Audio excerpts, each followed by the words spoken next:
saya angkat topi kepada siapa namanya, Barada Richard Eliezer. Dia tinggalkan itu 1 miliar, janji 1 miliar itu, dan dia memilih berkata yang jujur. Bang Kamar, Anda menyimak pledoi 5 terdakwa, mana yang menurut Anda tulus, jujur, mana yang tidak? Saya melihat yang tulus itu adalah Barada Richard Eliezer melalui pledoinya, sedangkan yang lain tidak.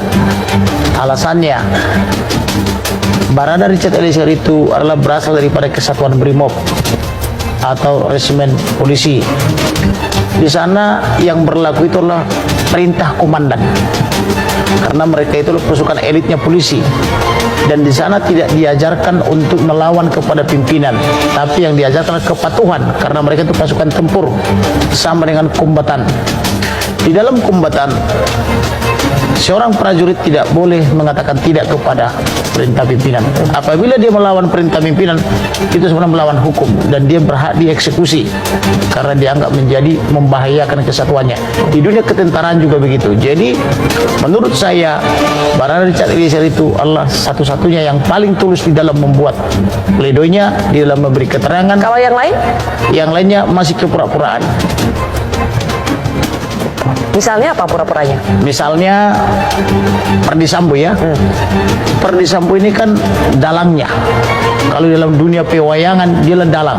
Sedangkan yang lain itu kecuali Putri adalah hanya apa namanya itu wayang yang digerakkan begitu saja. Tetapi sedikit berbeda dengan Rick Rijal. Rick Rijal itu dia sudah mengerti hukum, karena dia latar belakangnya itu adalah penegak hukum, walaupun dia di dunia lalu lintas. Demikian juga misalnya dengan apa namanya Kuat Ma'ruf. Kuat Ma'ruf ini adalah sipil yang kuat dan komitmen dengan janjinya, karena di situ ada janji apabila dia terus berdusta maka dia akan mendapatkan bonus 500 juta hanya pekerjaan 2 menit, yaitu menggiring Joshua dari taman ke dalam. Demikian juga Rick Rijal. Tetapi saya angkat topi kepada siapa namanya, Barada Richard Eliezer. Kebetulan saya sudah berulang kali ke kampung dia itu di Mapabanget Manado sana. Dia tinggalkan itu 1 miliar, janji 1 miliar itu, dan dia memilih berkata yang jujur, maka dia menjadi manusia yang merdeka, karena kejujuran dan kebenaran Allah yang memerdekakan. Oke, Bang Kamar, Sambo pernah menjadi kebanggaan Polri, tapi juga menjadi sumber terpuruknya citra institusi Polri. Jadi apakah prestasi yang disebutkan Sambo tadi patut menjadi pertimbangan hakim? Seharusnya bisa patut, sekiranya dia merespon tawaran saya. Tawaran saya di bulan Juli Agustus adalah, kamu menyesal dan meminta maaf, kembali kepada jalan yang benar, biar saya minta keluarga mengampuni kamu. Tawaran kepada Perdi Sambo dan istrinya. Bahkan saya tawarkan untuk mendengar curahan isi hati daripada nenek PC. Itu abang sampaikan lewat saya media sampaikan ya? melalui media. Tapi tidak direspon. Yang merespon cuma satu, yaitu Barada Richard Eliezer. Maka saya minta kepada keluarga, ampuni Barada Richard Eliezer. Bahkan saya biayai. Saya pertemukan dari Mapanget dan dari Jambi. Saya bawa ke restoran Baku Sayang atas peranmu juga yang memfasilitasi itu. Pasca dari Metro TV saya bawa ke sana. Kita sengaja makan di restoran Baku Sayang supaya kalian bisa saling mengampuni dan baku sayang sampai tua. Akhirnya mereka baku sayang. Selesai sudah. Sehingga Barada Richard Eliezer menjadi manusia yang merdeka.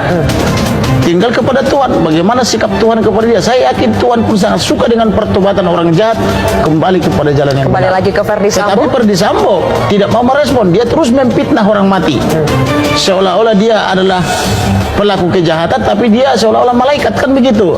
Andai kata dia mau merespon tawaran itu, saya yakin keluarga pasti mengampuni dia, dan saya akan minta keluarga untuk mengampuni. Andaikan dia menyesal dan meminta maaf. Tapi sekarang maupun jasa-jasanya itu apapun sudah tidak ada gunanya. Dia justru itu memperberat hukuman bagi dia, karena dia penegak hukum tapi dengan sengaja melawan hukum itu sendiri. Bahasanya abang suka dapat informasi sana sini soal gerakan bawah tanah untuk mempengaruhi vonis Sambo.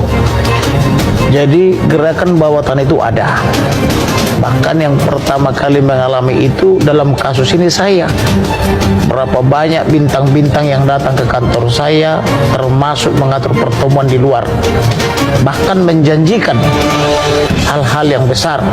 Tetapi saya bilang, kami punya leluhur sampai saya tidak ada garis keturunan pengkhianat. Supaya Karena leluhur menutupi saya kasus itu ini, pahlawan. Iya betul, supaya tidak terungkap kasus ini. Tapi saya minta luruskan dulu.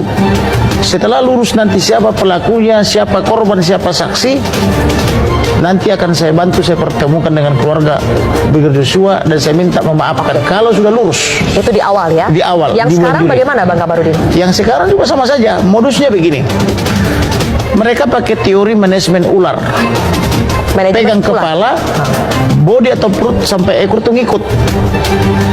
Jadi bukan hakim dan jaksanya yang dilobi, atasannya.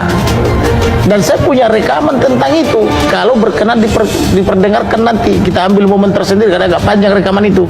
Bagaimana mereka mengkontrol negara ini melalui kepala-kepala, melalui pengusaha-pengusaha.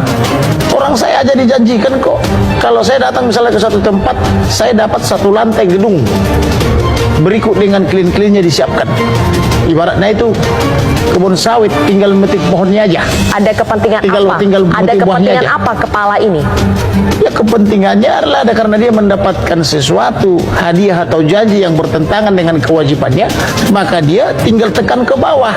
Dan itu lazim terjadi di kepolisian. Contoh misalnya, tidak usah berbicara Barada, bicara tentang perwira pertama soalnya. Kita bicara undang-undang, ya. Lalu datang misalnya para calon pemimpin yang lulusannya berbeda dengan yang reguler. Belum ada perintah atasan katanya. Itu undang-undang pasti kalah dengan perintah atasan. Dan saya sering ungkap itu. Jadi jangankan dia berbeda pangkat, ini setara pangkatnya. Tapi yang satu reguler, yang satu lulusan akademi. Oke, baik. Ketika yang lulusan reguler mengatakan udah sesuai undang-undang, tetapi datang yang satu yang lulusan akademi mengatakan belum ada perintah pimpinan. Baik. Itu gagal rencana itu. Artinya begitu kuatnya relasi kuasa. Apalagi kalau kita berbandingkan misalnya, Ya. Brigjen aja satu letting di bawah, satu tingkat di bawah dari Perdisambo tidak berani melawan kok. Para kader tidak berani melawan. Apa mungkin kalau Brigjen sana tidak berani melawan Irjen, kemudian para kombes tidak berani melawan Irjen? Apa mungkin Barada Ya. bisa berani melawan perintah? Baik. Nah, ini kaitannya dengan untuk memahami ini kaitannya kan pasal 48 KUH pidana, yaitu daya paksa, dan pasal 51 yaitu relasi kuasa, itu ada perintah jabatan di situ. Maka cara membebaskan Barada Richard Eliezer harus fokus pada dua pasal ini, pasal 48 tentang daya paksa dan pasal 51 KUH Ya. pidana tentang perintah jabatan.